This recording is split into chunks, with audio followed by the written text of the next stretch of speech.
my shoes and out the door. 5, I'm alive. 6, 7, 8, feeling great. Hey everybody, welcome back to the Beyond Your Wildest Genes podcast. Today we have a special treat. We are releasing our interview from the Pain Relief Project with Dave Asprey, the one and only, who is releasing his Bulletproof Cookbook today. You can go to the link and get that cookbook. I hope you enjoy the podcast as much as I enjoyed the interview. Thanks and have a great day.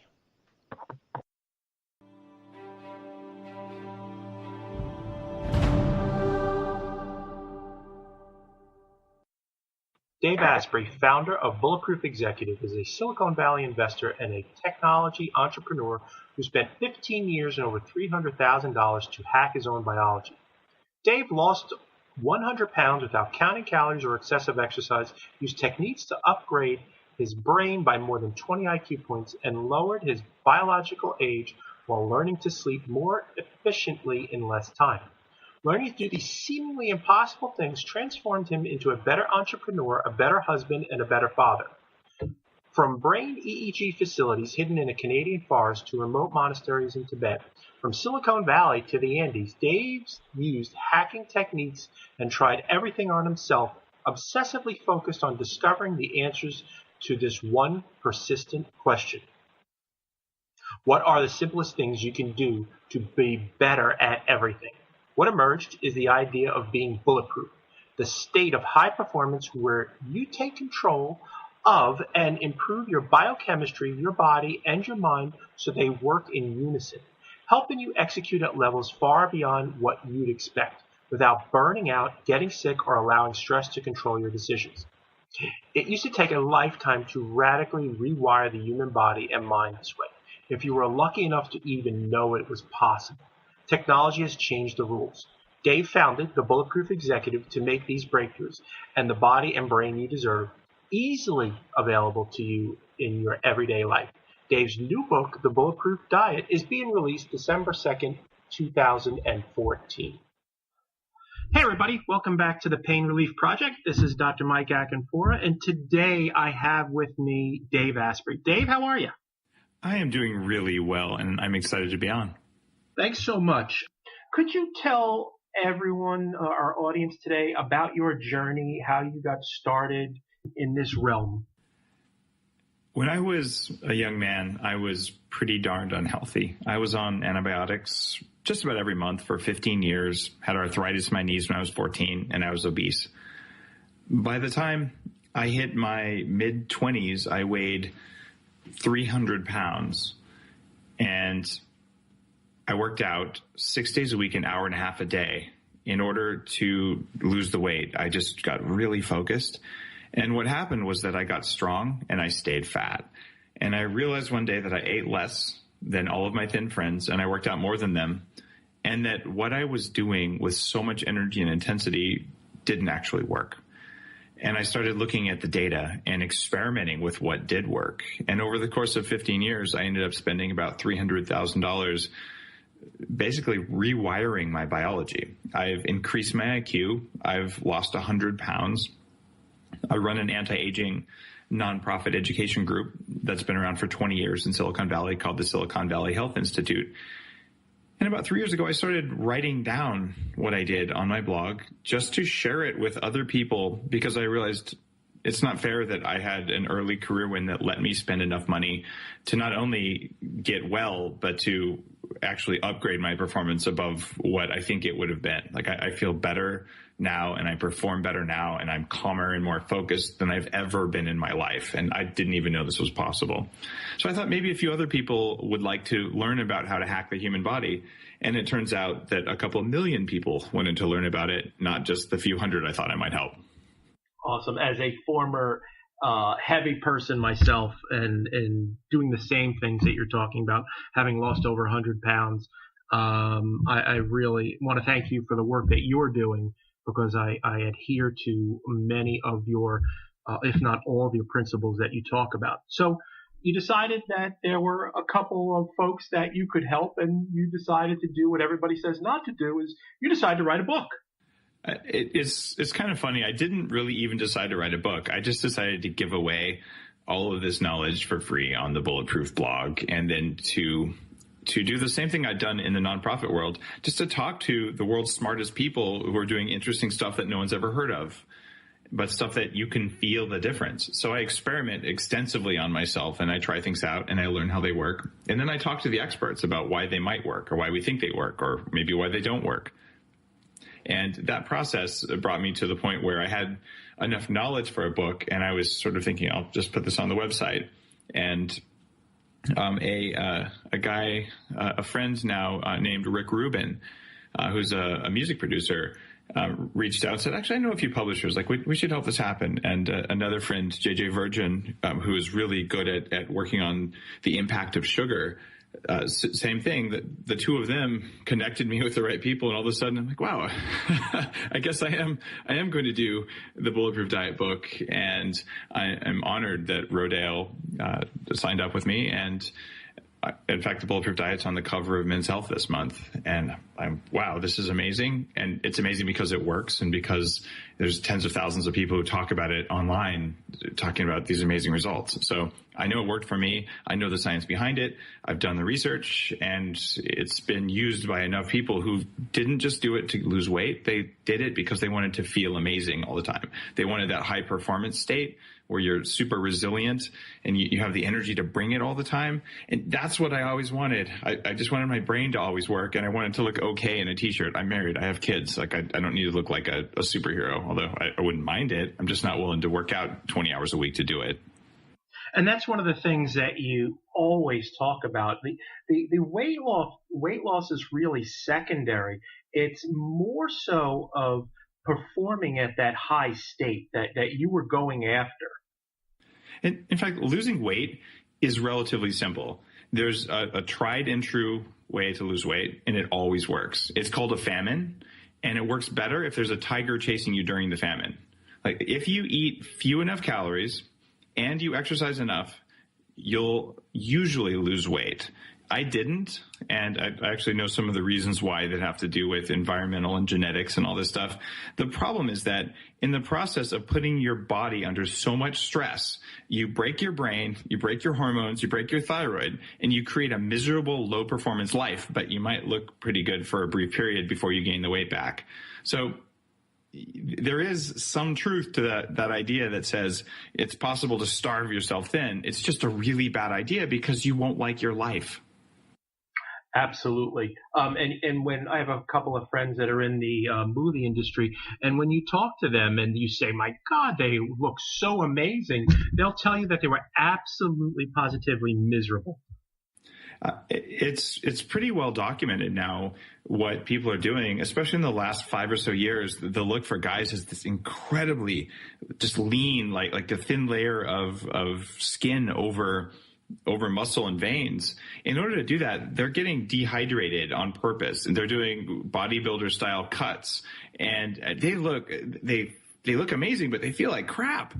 And it's just well known. You go through the cycle, you're just going to deal with the pain, you're going to look amazing in that scene, and then you're going to go eat a bunch of pizza. Exactly. One of the things that you wrote about that I want to hit on was inflammation is the body's natural response to a pathogen, toxin, stress, or trauma. When something stresses the body, it responds by swelling up in an effort to heal itself. Talk to me a little bit about that and you know, the weight loss and upgrading your life. It's interesting that it doesn't matter so much where the source of the stress comes from, whether it's a stress of not having enough blood sugar because you have dysregulated blood sugar, or the stress is that you got in a fight at home, or you just got fired at work, or you just exercised too much. They're all stress. And when the body gets too much stress, it responds with systemic inflammation. There are even environmental factors like pesticides in your environment, or molds growing in your house if you have water damage in your house, which is incredibly common. And I just finished filming a documentary about that problem and how it's affecting human performance. So there's all these things, some of which are visible, some of which are invisible, but all of them go into sort of this stress bucket. And the more stressed you are, the less resilient you are. So if you want to work out, an hour a day, every day, because after all, I mean, we all know if you're a good person, that's what you do. What you're going to actually do is add that stress without adequate recovery into your overall amount of stress you can have. And if on top of that, let's just throw in some margarine, let's have some MSG in your food to dysregulate your blood sugar even more. And all of a sudden, what you've created is a body that's inflamed because it never gets a chance to regenerate, to restore itself. So it's more important that you focus on recovering like a professional than working out like a professional, because you can look amazing on almost no exercise if you get the food and recovery things right. Absolutely. And last year, when I lost that last 30 pounds that I've been trying to lose to break that 100-pound mark, I was using Bulletproof Coffee every day, and it was phenomenal. And the hunger that I would sometimes have went away completely, and I looked at 49 years old the best I've ever looked. Oh, congratulations. I love hearing that. But the most important thing you said there wasn't that you lost your last 30 pounds. Congrats. It was that you weren't hungry. If you're hungry, you're doing it wrong. Like, hunger is a stressor. I couldn't agree more. And there was literally, and you have said this, but for the first time in my life, I actually missed meals and didn't even realize that I had missed a meal. It's unthinkable. As a formerly obese guy myself, I would end meetings. Like, I'm sorry, guys, it's 11:45. I know there's 10 of us in this room, but if I don't eat something now, I'm going to have to kill one of you and eat your arm. So I'm just going to leave. And I'd walk out of the meeting because I was physically unable to wait anymore and I couldn't think. And to go from that man at 25 to a guy who was 42, and it's like, oh, wait, I guess I just did get on the next 5-hour flight and I forgot to buy food at the airport, but it doesn't really matter. I'll be fine when I land. And then to say no to those nasty little airplane snacks. Like, I live in that world now, and it's amazing. It is absolutely amazing. So and this fits right into, talk about how do you make your body a detoxifying machine? Because this fits right into what you're saying. Well, there are a couple different things you can do for helping detox. And one of the things is just recognize the fact that we are exposed to more environmental toxins, both naturally occurring ones and man-made ones, than have ever existed in the history of humanity. This happens because we've got more chemicals than ever before, but some of the chemicals that we've been spraying on our soil have caused soil microbes to generate hundreds of times more naturally occurring toxins. And your liver and kidneys and skin and lymphatic system all have to deal with that. And if they don't deal with that, your brain and your very cellular energy plants, your mitochondria, will deal with it. So you can help those parts of your body, and things like hydration work, things like eating less toxins in your food work, but taking activated coconut charcoal, which is an ancient remedy for digestive distress, and it's the same thing they give you in the emergency room if you consume poison. Well, it turns out in agriculture, they add this stuff to animal food so they can feed lower quality food to animals. And taking that on an empty stomach, or if you're going to have a kind of a meal that you know isn't very good, you might even take it with the food to help bind the toxins that are going to be in the meal. So a little bit of charcoal can help, but then giving yourself the raw ingredients so your liver can do its job. There's a couple supplements I recommend, like calcium D-glucarate, and one that I manufacture called glutathione Force. And glutathione is the primary detoxing molecule in your liver, and it's present in almost every cell in your body. So by boosting your level of that, you can do things like recover from a hangover faster, but you can also just support this detox thing that happens. And then you crank up your fat in your diet. Healthy fat does really neat things because healthy fat increases the flow of bile in your body. And when you can turn over your bile more often, you actually can drop toxins that recirculate in your bile. So the body is an amazing, complex piece of meat, and you can do things to change how it interacts with your environment. And when you do it, you succeed in helping your body get rid of toxins. You'll first go, wow, I have less muffin top. Like, there's less inflammation. My chin doesn't look so big today. My skin looks cleaner and brighter. But you'll also start to feel, my brain worked all day today. I didn't grasp for words. I didn't open the refrigerator and wonder what I was going to get. I didn't go to the store and forget why I was there. And these are common things, and they were common in my life too. And I'm to the point now where if I don't find one word in a whole day that I'm looking for in my brain, if I catch myself saying, what was I going to say? Then I look around and go, what did I do in the last few hours? I did something wrong, because when I run my biology right, I never forget a word. And it's so amazing to me to have a brain that will just bring it all day long. When before it was, I hope today's a good day because I really want to get some stuff done, but I might just be a bit of a zombie. Like I don't have zombie mode anymore unless I do something that I shouldn't have done and I can tell you why it happened. And that's amazing. That level of control isn't as hard as you might think. And it's funny because I have a friend of mine who's a social worker in the school system. And I told her as we started doing classes on a paleo diet and these things where I said, I believe that we have something really important here. Like my brain fog went away and she said, no, that's not possible. It's just, and I said, no, really, I think by doing this, we can increase IQs. I said, I'm thinking in a way in which I never thought before. And she said, not possible. And then she took one of our paleo challenges and guess what? She's like, you're right.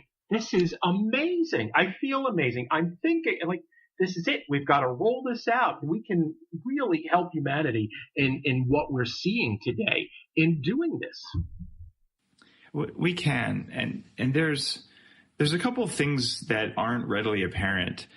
And it's that when you can do away with the things that are causing the brain fog, you enable the prefrontal cortex, the most recently evolved human part of your brain, the part of you that's responsible for modulating the animal and the emotional parts of you. You can enable that to be in charge more often. And what that results in is someone with emotional regularity and someone who's actually nicer to other people. So it's not so much that you might get smarter or just do away with the brain fog. It's that you'll be nicer to your kids and your spouse and your employees and your management, and you won't flip people off in traffic. And at the end of the day, you can look back on what you did that day and not regret what you did when your prefrontal cortex didn't work because it was subtly affected by what you ate. Controlling brain inflammation and neurological inflammation makes you a better person. And that has been my direct experience and is something I've heard over and over from people. I didn't just lose the brain fog. I didn't just have to buy smaller pants, but I like my relationships better. And that happens because of biochemistry, not because of willpower. Absolutely. And you've written that time and again and spoken about that time and again. It actually helps you improve your relationships, which is just astounding. And for most of the general public, this is something earth-shattering that they've never heard before. It's hard to believe, and I don't know that I would have believed it when I was, 23 and tilting the scale at 300 pounds, because frankly, I was kind of a jerk. I really was. I remember when I lost my first 50 pounds of the 100 I needed to lose, I accidentally eliminated gluten. I'd read somewhere that maybe eating less carbs might be useful. So, all right, I'll try it. I'm not sure that I really knew all the carbs at the time. I was just at the beginning of becoming an expert in this. But when I eliminated gluten, my family said, you're a lot less angry than you used to be. And like, wow, that's a big difference. And I still had lots of other things that I was eating that were getting in the way of my performance. And understanding all the mechanisms, or at least most of them, there's probably some we don't know yet, behind why foods do that, enabled me to put foods into kind of three categories for the Bulletproof Diet. There's a category called kryptonite foods. And these are foods that no one should eat because unless you're dying of starvation, in which case they'll give you some calories, but you're going to pay the cost. Just don't eat those. They're not food. Even if you have cravings for them, then you need to fix your cravings, not give in and eat foods that just make you weak. There's a category of foods called suspect foods. And these are foods that cause substantial problems like inflammation and brain fog and arthritis and autoimmunity for large swaths of the population. And you may tolerate those, and you may not, but they're probably not really super beneficial for you. So those are things, because they're suspects, you eliminate them, and you can add them back in and see how you do on them. But it's amazing how many people wake up in the morning going, wow, my joints don't hurt, and I didn't eat any beans for the last week. Like, there are relationships like that all over the place. Absolutely. And then the final category is bulletproof foods. And these are things that, for the vast majority of people, provide long-lasting energy, don't cause cravings, and provide less inflammation and more energy. So by kind of sorting things into those buckets, and even then stack ranking them, so you can tell, well, if I'm going to eat a suspect food, this food is likely to be less inflammatory than this other suspect food. So instead of always being perfect, all right, I'm going to go to the restaurant and I'm going to look at the menu and I'm going to choose the most bulletproof option available. Instead of saying I'm off the diet, I'll just, have whatever the deep fried sticks of, some kind of processed soy. That would be the worst thing you could do. But a lot of people on diets will say, if I don't do the diet perfectly, I'm off the diet. Well, I've got news for you. The Bulletproof Diet's a roadmap. In fact, you can get the roadmap for free to put on your fridge. Order bulletproofdietbook.com tells you how, if you order the book on Amazon, I will send you the infographic. And you can just print it out, or I'll even send you a poster. And what you do with that is you say, all right, since it's a roadmap, every meal for the rest of my life is somewhere on that roadmap. And you can decide, do I want to hang out in a sketchy neighborhood on this roadmap and sort of eat stuff that isn't so good? Or maybe I'm just going to make a choice that's a little bit better than it otherwise would have been. And that's how we avoid the trap of perfection in food, is just know the direction you want to head. And when it's convenient and possible and you've got the energy to do it, move in that direction so that you can do many small changes instead of having to be perfect all the time, because perfection is the enemy of dieting. It doesn't work. Absolutely. So we can live in a swanky neighborhood, as you put it, or a sketchy neighborhood. Talk to us a little bit about the swanky part of the city where we can live. What you want to do when you're looking at food is look at food quality and look at what it's made of. The, quote, swankier neighborhoods here are things like grass-fed animal protein and animal fat. And you might say, grass-fed, does it really matter that much? Like, it's hard to find grass-fed at restaurants. It is, because grass-fed meat is more valuable and restaurants make more money when they sell you industrial meat. The difference between industrial meat and grass-fed meat is that they're different products. They're not the same thing. The fact that they both have beef in them doesn't mean that they have the same effect on the human body.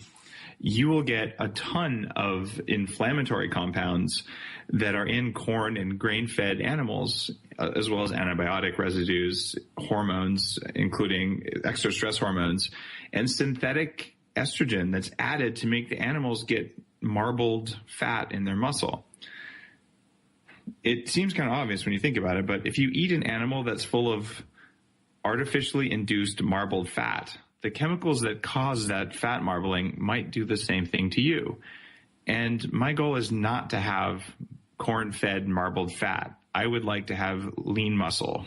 And so I tend to eat grass-fed animals. I'm happy to eat grass-fed animal fat, but it's usually not spread throughout the tissues. It's just got fat on the edges, and that fat is full of vitamins that are hard for you to make yourself.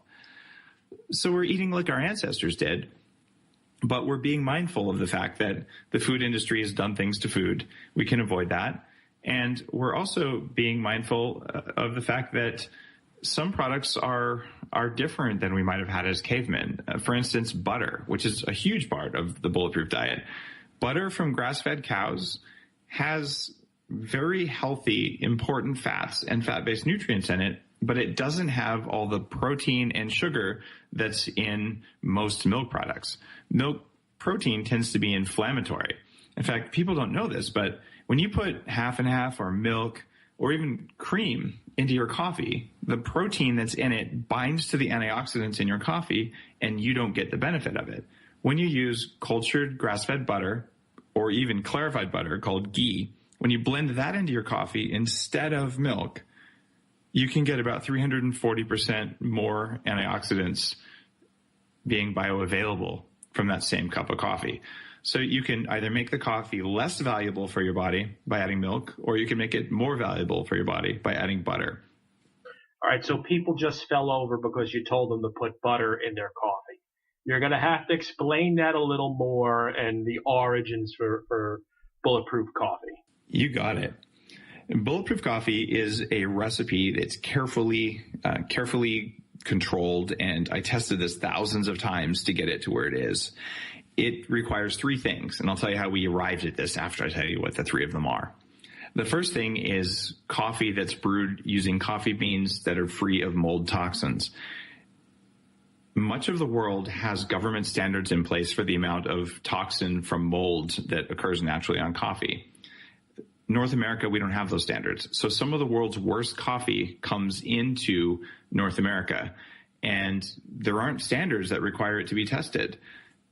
When that happens, you drink coffee, the coffee tastes good. You won't taste these toxins. It might be 5 or 10 parts per billion, and they happen as the coffee is growing in the field or as it's fermented. And what happens is you drink it, the coffee tastes good, and then a couple hours later, like, wow, I really want some sugar. I need another cup of coffee. And maybe you feel a little bit jittery, maybe a little bit headachy, maybe a little bit stressed, that sort of uncomfortable coffee buzz. I've got news for you. That's actually not a coffee buzz. That's a mycotoxin buzz. When you drink coffee that's lab tested, like the Bulletproof beans that I make, you don't have the same rise and crash, and you don't have the jitteriness that's really, really common with coffee. And the difference is in how the coffee itself is created before it's even roasted.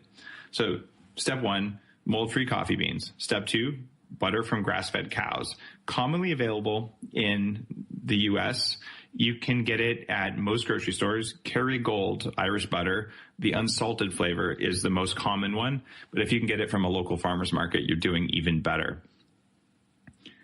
After that, you add an ingredient called brain octane oil. This is extracted from coconut oil. It is 18 times stronger than coconut oil. And this is something that very quickly turns to ATP for energy in your body. Most fat requires extensive digestion. However, this stuff doesn't. It bypasses the liver, and your brain loves the kind of fuel this gives you. So this lets you, even if you have lower blood sugar, still feel satisfied, and it lets your brain completely just keep focusing and just rock your day. You blend all these things together, you get a foamy thing that tastes like a latte, and it turns off hunger and it turns on your brain for hours and hours and hours. And how the heck did I come up with it? About 10 years ago, I was in Tibet, and I've done mountaineering in South America in the Andes and in the Himalayas. And I know at high altitude, you feel hungover. It's not a good feeling to be at 16, 17,000 feet. You're dizzy. You don't want to eat. But on this trip, for the first time, I had Tibetan yak butter tea, and I've never felt so good at altitude. It was amazing. And I couldn't believe it. So I came back to the States and I said, I'm going to replicate that yak butter tea because it was just so amazing. So I got a stick of regular butter and some tea, and I blended it, and it was truly god awful. So I tried to order yak butter, which you can't get. And I tested every kind of gourmet butter from around the world in my kitchen. Said, all right, this grass-fed thing is the difference, and it needs to be unsalted. And I landed on Kerrygold as the one that produced the most similar effect. And I switched from tea to coffee. I had given up coffee for about 5 years because it was causing joint pain and headaches for me. I'd find sometimes I could have it, sometimes I couldn't. I realized that this mold toxin was the problem, and I set about making coffee that didn't have mold toxins in it.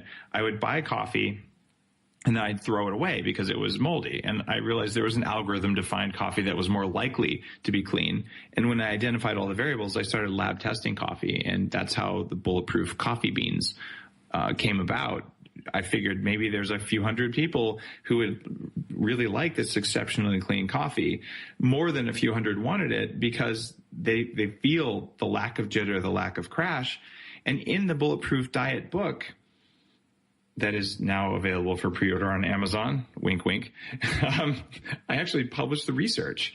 And the research is we had people test coffee from a local coffee shop versus the Bulletproof coffee beans with or without butter.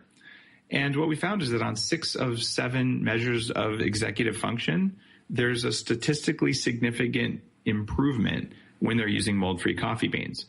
What this means is that coffee that is sold on the street that is labeled as, just coffee has trace amounts of these things in it that lower human performance. So if you want to feel really good and you don't want to experience cravings and energy dips throughout the day, eliminate those toxins everywhere you can from your diet. And it's like someone took the gloves off. All of a sudden, you're fully there and you can do things that you probably wouldn't have had the energy to do before. I have this for breakfast every day. I have for many years now, and it's transformative. I don't even know what time it is. I have no idea if I'll eat lunch or not. I don't really care. I know I'll have dinner and I'll be fine. And all I've had today is Bulletproof Coffee. And as an aside, you have truly put your money where your mouth is, and you are opening a Bulletproof coffee shop. This is true. I realize that most people say butter and coffee, how could this possibly be? Well, once the Bulletproof Diet book comes out and hits the top of the New York Times list in a couple of weeks, I think more people will have heard of this idea. And the idea is that fat is the most satisfying food out there, more so even than protein. And certainly eating carbs in the morning are going to make you really tired. But they might read it, they might hear about it, but they're not necessarily going to try it. So I realized if I opened a Bulletproof coffee shop, which is opening in February in Santa Monica, down in the LA area, that this will provide an opportunity for people to come in and experience Bulletproof coffee. And when you try it one time, you'll say, wow, that tastes surprisingly good. And then about 5 or 10 minutes later, you say, I'm feeling a little bit different and good. Like I like how I feel. And from that perspective, Bulletproof coffee is a gateway drug to managing your energy, managing your performance, and doing whatever it takes in your life to feel good all the time. And when you learn to do that, you find that the quality of everything gets better. So the quality of how you feel when you look in the mirror, the way you wake up, the quality of your sleep, the quality of your relationships, the quality of your employment. And these are big things to say. And it's because when your basic biology works well, everything gets better. There's no magic sauce here. It's just you're giving your body the fuel it craves. And when you do that, it stops having food cravings and you start having more energy. 100% agree with you on that. Talk to me. So you'll be opening in February in Santa Monica, and I suppose you'll be making it to New York by May or so, correct? I would love to be in New York by May. It might take a little longer than that, but I'm actively working with investors and making this something that's available to people, because I feel a sense of responsibility that I was so fortunate to be able to do all this experimenting on myself. And every time I see someone who clearly is obese and clearly feels responsible for it and guilty the way I used to, I'm like, look, it's not that you're lacking willpower. You probably have more willpower than all of your thin friends because you're exhausting it every day. Because someone told you that if you're a good person, that when you're obese and your energy is crashing, they're going to put a cookie on the table in front of you. And if you're a good person, you just say no. And the conversation in your head goes like this. Your body screams at you and says, eat the cookie, your blood sugar's low. And you say, I have enough willpower. No. And then you have that conversation every second while that cookie's in front of you until you finally give up. Just the same way you give up if you have kids. When a 2-year-old asks you the same thing 100 times, you're probably going to just finally say, yes, if you'll just stop asking me. We do this with our nervous system and our biology all day long, and it drains your willpower. So if I can open a few Bulletproof coffee shops, I can show people what it feels like to have a day without cravings, then they'll say, wow, my brain works. I didn't have cravings. I want to feel like this more often. And they'll change their diet. And when they change their diet so they feel good all the time, we'll change demand for quality food. And when we change demand, it'll change supply. Last year, twice in the US, there were shortages of grass-fed butter because of people doing Bulletproof coffee. That means that we've made enough noise that butter producers are now saying, maybe I should buy cows that eat grass instead of grain because everyone wants them. It doesn't matter that they should do it because that's the right thing for human biology. We're going to change demand by showing people how good they can feel. That's what's happening here. Brilliant. And what's really not cool is that I have to bring my little portable mixer around with me to make Bulletproof coffee or some facsimile of it. And I've been to thousands of coffee shops. I have one coffee shop that actually knew what Bulletproof Coffee was. It's kind of funny, coffee shops don't have brain octane oil, and you can put butter in your coffee. It is better to put any butter in any coffee than it is to put any milk in any coffee. But to make it bulletproof, you've got to have low toxin beans, and you've got to have the brain octane oil, because it feels good to just have, literally, you could open your fridge, take whatever industrial or even just organic non-grass-fed butter you have and put it in your instant coffee. It's still better for you. That's a measurably better improvement. But if you go all the way, even just one time, maybe because you go to the new Bulletproof coffee shop, or because you do the coffee kit where we've got the beans and the oil together, you'll feel that you thought you were doing it right. And you're like, oh my goodness, this is a whole nother level.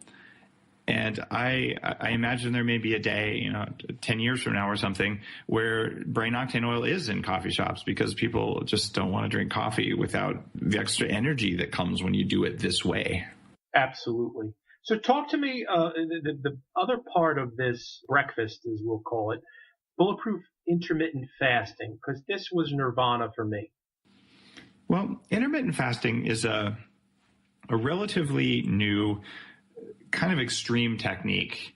And what you do with normal intermittent fasting, is common amongst bodybuilders and some athletes, is you eat a late lunch and dinner, and then you don't eat anything for 18 hours. And I've certainly done that, and it works, and it's amazing, but you experience hunger, and most people with normal biological health, they get cold and hungry around 11 a.m. when they do that. So if you have a job and you have a family, all of a sudden in the middle of the day, it doesn't work because you have an energy crash, and you'll survive. And if you wait until 2 o'clock, you can lose weight. You can get all sorts of anti-aging benefits and muscle building and fat burning. Intermittent fasting works. It's just painful. Bulletproof intermittent fasting is a new idea. And instead of eating nothing for breakfast, you have bulletproof coffee. You use only butter and brain octane oil in it. This gives your body energy, but only energy from fat. So you don't get cold, you don't get tired, you don't get cranky like you would during a normal intermittent fast. But because you didn't turn on your protein or your sugar digestion, you're getting the same benefits as fasting, but you're allowing yourself to have some energy. There are also other effects from having butter and coffee, beneficial effects on the microbes that grow in your stomach, your gut biome. It turns out that you can modulate that by using the antioxidant polyphenols in coffee to feed the bacteria in your stomach that are more present in thin people. So thin people have gut bacteria. They have more gut bacteria that eat coffee as fuel or leafy green vegetables as fuel than overweight people. So it turns out you can actually feed your gut bacteria, and that itself will influence how much weight you gain or lose. Brilliant. And that is and was what really helped me to attain my objective. So people are sitting there saying, okay, you two are talking about coffee, so that means we're never going to sleep again. But you have worked on this as well, because it's a bulletproof life we're talking about. So talk about biohacking your sleep. Well, don't drink coffee, including bulletproof coffee, after 2 p.m. unless it's decaf. And just a quick word there, decaf coffee tends to be at least twice as high as normal coffee in mold toxins. So be extra careful in the quality of your decaf.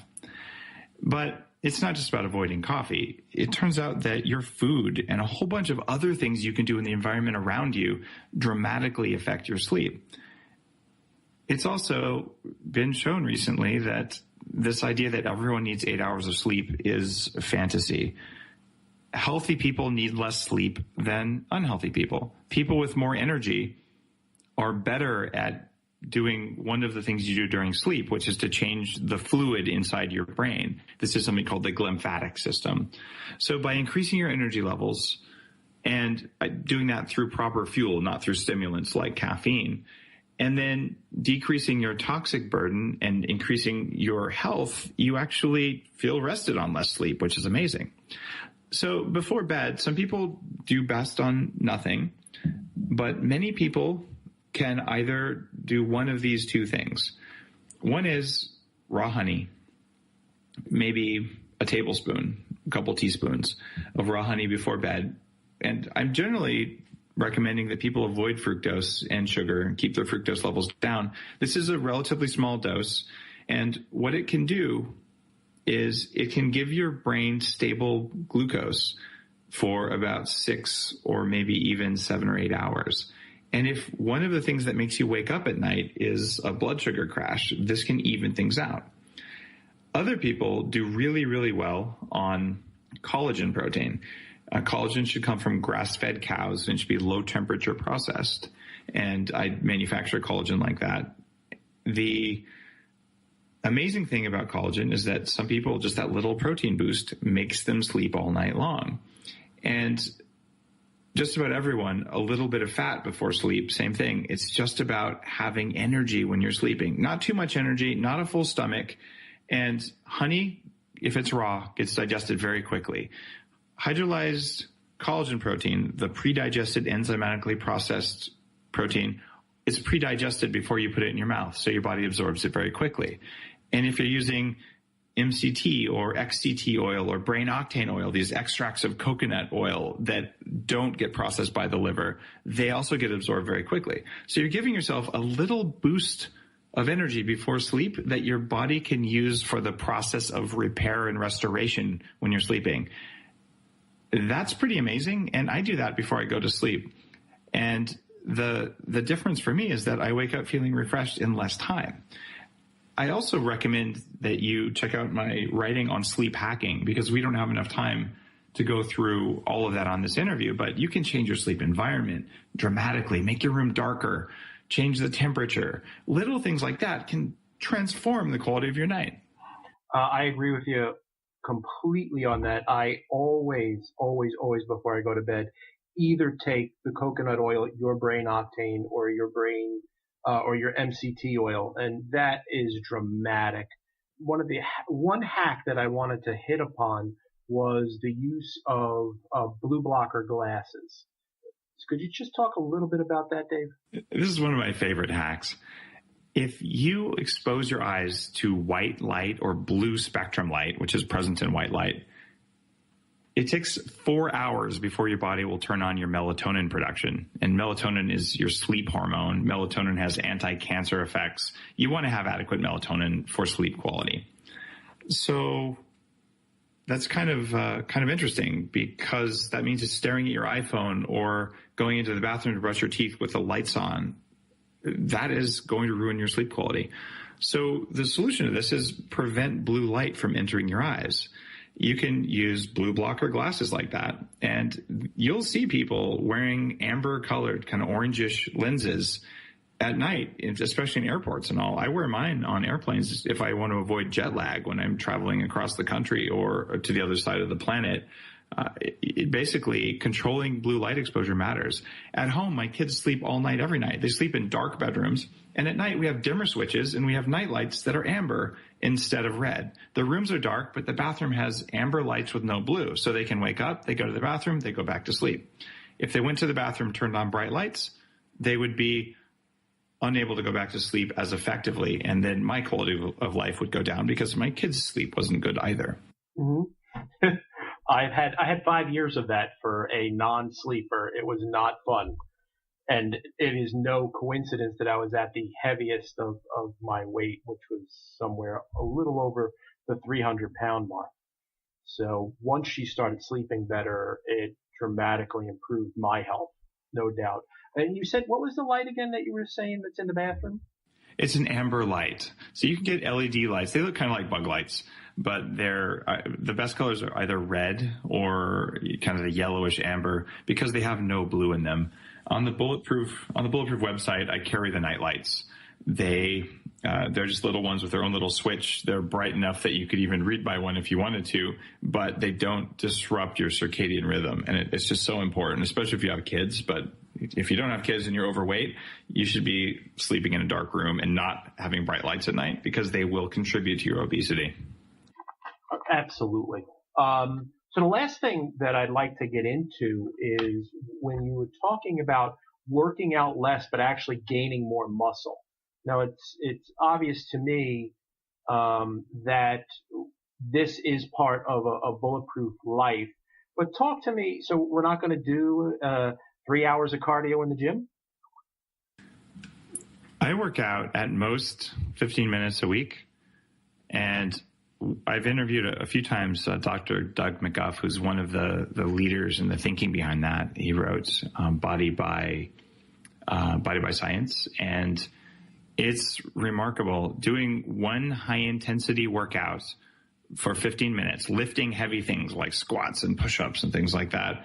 Even for women, you do that once a week until your muscles they've failed. You can't do anymore, as heavy as you can do it.